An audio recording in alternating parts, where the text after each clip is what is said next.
Sand, waiting again. Oh, here she comes. Here she I comes to come. save the day. Hey. Mike and Sandy Quast here with TheRealParents.com. He's a Japanese man I've never met before. Hey, The Real Parents, we've got some tips and tricks for buying a new couch. Actually, today's topic is traveling with kids. Traveling with kids. Which we just did. We took a road trip with our 3 kids in our minivan with a little kid, with a TV in the back, of course. 45 hours in the minivan. Not all at one time, but over the course of let's give you a tip of what not to do. Don't leave at 12 in the afternoon. We did that, and the day goes on long. We drove from New Jersey on our way down to Pompano Beach, Florida. We stopped. Actually, it took us 3 days to get there. The first day, of course. The reason we left so late was not because of poor planning, but because we actually decided to leave a day early, and we only decided a few hours before we left and hadn't packed yet. But you guys don't really care about that. Well, but we had gotten some great insurance. advice. We received some great advice, actually. The best time to leave, we've been told, is about 5 o'clock in the morning. Kids are still snoozing. You throw them in the car.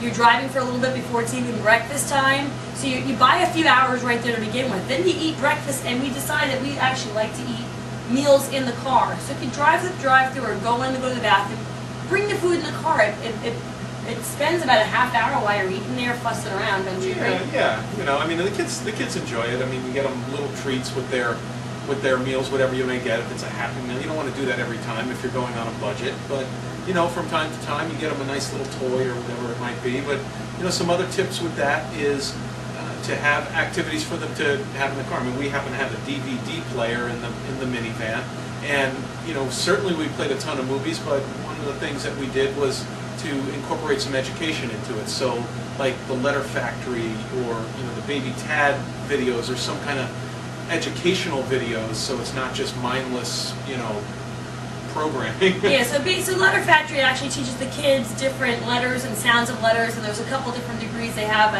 Code Word Caper teaches some basic reading. There's a math Letter Factory also. There's, like we said, we talked about in another video, there's different potty training videos depending on the age of your children. Yeah, and our kids are 7, 5, and 3. Well, almost 3. They might be 3 by the time you're watching this, but so as you can imagine, there's you know, it makes for some interesting dynamics. But the 2 older ones, the 7 and the 5-year-old, sat side by side for a time in the back, and you know, they can play card games, so they can sit between each other and play some card games and do some things along those lines. But we also incorporate some music, so get some great music that have kids singing on it. Kids love to hear other kids singing. So we've got some great tapes. We've got some from the kids' vacation Bible school that they went to.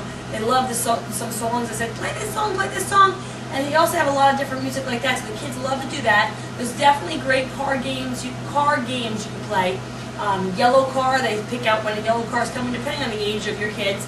If they're older, you can play the sign game where you look for different letters and license plates. And we got them a map too. They had their own little plastic. It was actually a placemat, but it was a map of the United States.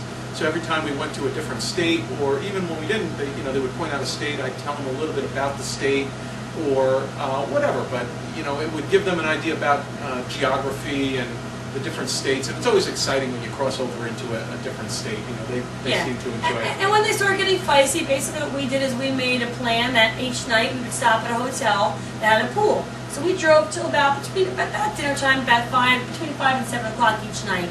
Yeah. So what we did is we got out.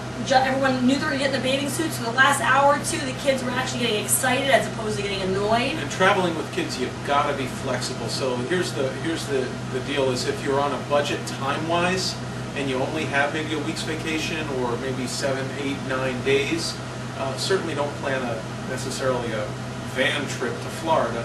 Do something that's a little more local. So hey, you're only in the car for maybe 2, maybe 3 hours, so you're not like stressed out on a time crunch. You're a little bit flexible and patient. So there's our tips for today. TheRealParents.com. Tips and travel. I gotta get going. You better go on and get there, girl. Go ahead and get that thing taken care of while I get the old thing on the